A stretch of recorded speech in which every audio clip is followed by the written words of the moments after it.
To begin, open the Facebook app on your phone. Tap on the three horizontal lines in the top right corner.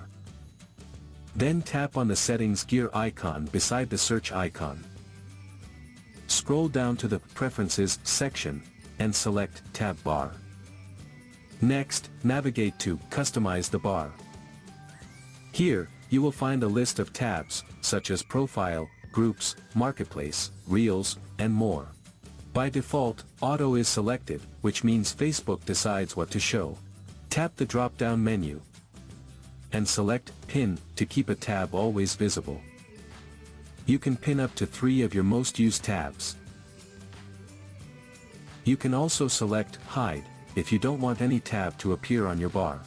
This feature lets you customize your Facebook navigation bar for quick access to your most used tabs while hiding those you don't need.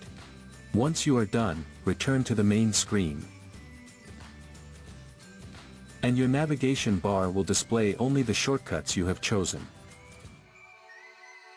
If you long press any of the tabs, you will get options to unpin from the tab bar, hide from tab bar, and also customize your tab bar. So that's how you can easily customize your navigation bar tabs on the Facebook app.